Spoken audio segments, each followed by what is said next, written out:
You drop the pan and that familiar smell hits you first. A mix of old ATF and burnt clutch dust, but at least it is honest. The valve body comes down while the check balls sit there like little tells, and then the clutch packs lay out on the bench in a clean stack you can actually count and measure.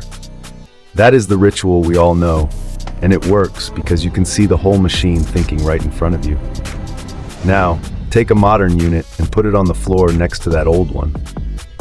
You have a sealed case with no dipstick and one massive connector full of pins, but the worst part is that after you fix the mechanical problem, the car still refuses to move.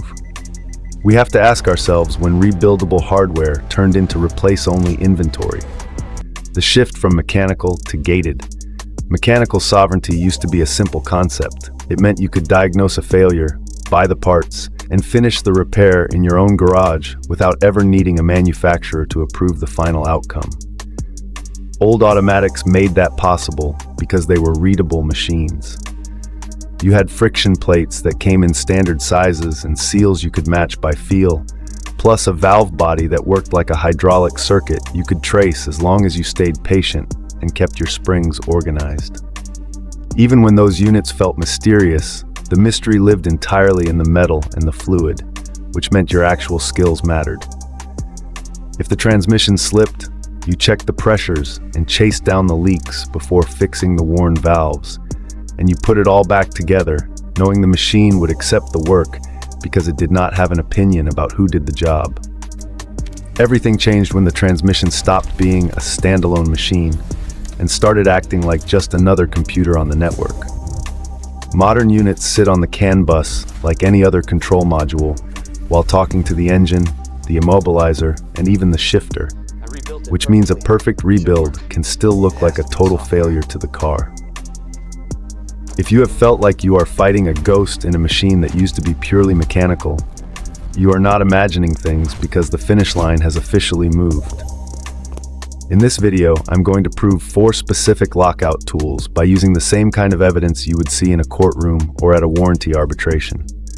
First, we have security pairing, where a basic transmission part gets treated like a coded key. Second is part supply deletion, which is where the catalog quietly stops selling the individual components you need to actually rebuild the unit. Third, we will look at adaptive learning traps, where the module remembers the old, worn hardware and punishes your fresh parts for it. Finally, we have the sealed-for-life maintenance story that starves the unit of oil until it fails in a way that cannot be serviced on a bench. We are not working off vibes today. We are looking at the paperwork, the service procedures, and the teardown table, because the fastest way to end an argument is to show the rule in writing and then show what it does to a real transmission. Let us stop guessing and look at what the OEM paperwork actually forces you to do. Security pairing and theft-relevant transmission parts. Mercedes gives us a perfect before and after look at this shift because they actually built both worlds. If you look at the older 722.6 transmission, the conductor plate inside the unit was basically just a simple interface for sensors and solenoids. Because the actual brain of the transmission lived somewhere else in the car, you could swap that plate out like any other wear item without the vehicle needing to trust the new hardware. Everything changed with the 722.9 transmission when Mercedes decided to fold the control module directly into the plate assembly. They call this unit the VGS, and while it might seem like a small engineering tweak, it completely rewrote the repair economy. By moving the computer inside the transmission, the part stopped being a simple mechanical component and started carrying sensitive security data. Mercedes is very open about how they use this new setup to control the repair process. Under their official policy for theft-relevant parts, the VGS and its related shift modules are now classified right alongside door locks and ignition keys. Once a transmission part falls into that security category, your weekend rebuild stops being a mechanical project and turns into a transaction where you have to ask for permission. This policy creates 3 massive walls that block you from fixing your own car, and the first one is the death of the used parts market. A salvage transmission used to be a lifesaver when a car was too old to justify buying brand new components. But the 722.9 VGS stores a digital identity that is tied to the original vehicle. If you try to bolt in a used unit, you will run into the exact nightmare that drives owners insane, where the engine might start, but the transmission refuses to shift because the digital handshake failed. The second wall is the gauntlet you have to run just to buy a new part from the dealer. Because of that security classification, an independent shop has to jump through hoops like registering as a vehicle security professional and maintaining a locksmith ID. You have to provide the customer's ID and proof of ownership just to get the order processed. And the dealer has to archive that entire paper trail for years, as if they were selling a controlled substance. The third wall is the fact that physically installing the part doesn't actually finish the job. Even if you manage to buy a brand new, blank VGS, the car still requires a series of initialization and teaching steps through high-end dealer software like Zentry. This is where the independent mechanic gets backed into a corner, because you can do every single thing right on the workbench and still end up stuck at the finish line, waiting on a login and an authorization code that you do not control. When you step back and look at the big picture, you realize Mercedes didn't make the 722.9 too complex to rebuild. They simply took a part that is known to fail, wrapped it in a security policy, and made their own dealer network the only ones allowed to finish the repair. You might think this is just a luxury brand being difficult, but even the budget-friendly manufacturers have found ways to lock you out of the loop. No internal parts, and the supply chain kill switch. Nissan doesn't need to use fancy digital keys or security tags to stop you from fixing your car. They have a much simpler method that works just as well, which is making sure the individual pieces you need are never put up for sale. If you look at how their Jatco CVTs are handled in the service bay, you can see the pattern right in the official Nissan flowcharts. The transmission is no longer treated like a machine that can be taken apart and serviced. Instead, the company presents it as a sealed cartridge that you simply swap out, and their own paperwork nudges technicians toward that outcome until a full replacement feels like the only logical choice.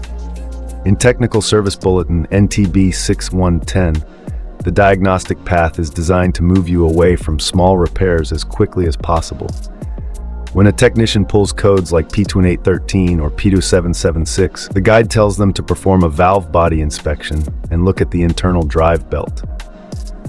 This sounds like a standard mechanical check until you see what happens next, because the chart turns a simple visual observation into a financial death sentence for the car.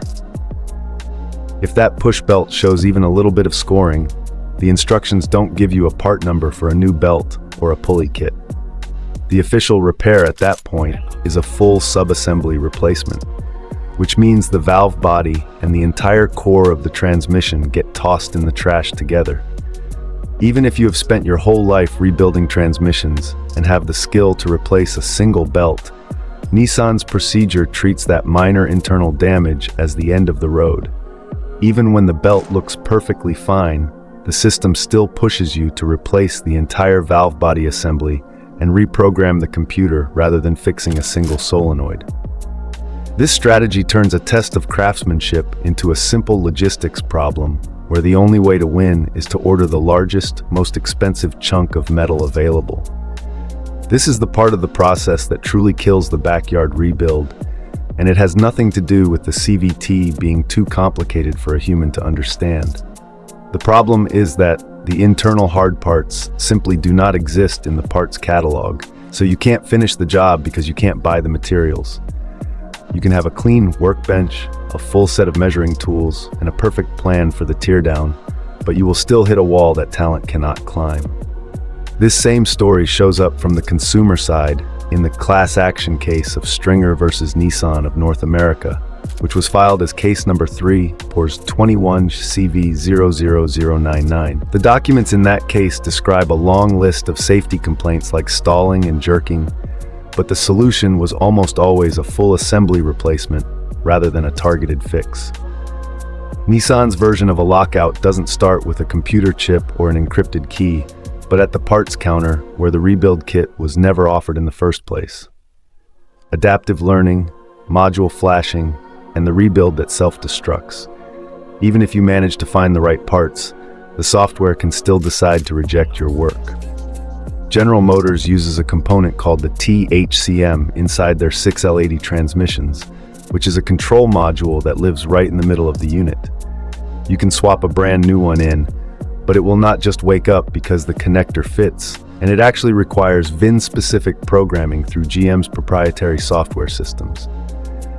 Without that specific flashing step, the part you just spent hundreds of dollars on will act like a dead end. That is enough to strand most DIY projects, but the adaptive learning system makes the situation even nastier because it creates a failure that looks like you messed up the mechanical assembly. On a modern Ford 10R 80/10 speed, the shift quality is not set by fixed pressures like the old days. The computer tracks wear over time and stores adaptive tables to change how it fills the clutches as the internal clearances grow. Now picture a careful rebuild where your clutch packs and hydraulic surfaces are fresh and tight, but the module is still trying to use the old learned values from a failing unit. Those first few test drives will be harsh with flare and bang shifts because the computer is commanding pressures meant for a worn-out transmission, and that mistake can cook your new friction material in minutes. The only exit is digital, meaning you have to clear those tables and run a quick learn with high-level tooling like ForceScan. If you cannot perform that digital handshake, your mechanical rebuild stays unfinished while the manufacturers keep telling you the fluid never needs to be changed. Sealed for life and the buyer's exit ramp. The phrase sealed for life sounds like a promise of quality, but in reality it is just a service denial. Even a high-end manufacturer like ZF still calls for fluid service on their units. And when that fluid eventually breaks down, the resulting debris and heat start destroying internal components. A common victim is the 8HP bridge seal adapter, which eventually cracks and bleeds off the pressure your transmission needs to survive. The exit ramp is simple. Buy a manual when you can, service your automatics early, and start budgeting for scan tools just like you budget for sockets. Drop your worst, can't program it story in the comments, subscribe, and remember that these days, your wrench needs a login.